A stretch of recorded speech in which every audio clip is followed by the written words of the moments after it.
जय श्रीराम, जय गोमाता। देशी गाईचे संवर्धन करूया आणि आपली शेती समृद्ध करूया। यासाठी सर्व शेतकऱ्यांना आपल्या देशी गाईचे आध्यात्मिक आणि वैज्ञानिक महत्त्व कळावं यासाठी मंचर या ठिकाणी विश्व हिंदू परिषद गोरक्ष आयामाच्या वतीनं कृषी उत्पन्न बाजार समिती शरदचंद्र पवार सभागृहामध्ये दिनांक 31 मार्च सकाळी 11 वाजता गोभक्तांचा मेळावा आयोजित केला आहे। हा मेळावा आयोजित करण्याचा उद्देश असा आहे की आपली गाई जी पूर्वपार आपल्या पूर्वजांनी सांभाळली देशी गाई, तर त्या देशी गाईच्या शेण आणि गोमूत्राचं महत्त्व आपल्या सर्वांना कळावं।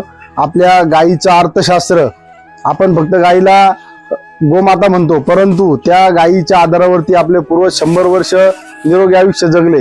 तर त्यामध्ये जे चमत्कार, जे वैज्ञानिक चमत्कार आहे ते आपल्या सर्वांना समजा आणि आपल्या सेंद्रिय शेतीमध्ये गाईच्या शेण आणि गोमूत्राचा औषधं खतं याचा काय उपयोग होऊ शकतो हे सगळं आपण या ठिकाणी समजून घेण्यासाठी मी सर्व शेतकरी, गोभक्त, महिला, पुरुष असलेल्या सर्वांना आवाहन करतो की आपण सगळ्यांनी या मेळाव्यात या आणि आपल्या गाईचं आध्यात्मिक व वैज्ञानिक महत्त्व समजून घ्या। धन्यवाद। जय श्रीराम, जय गोमाता।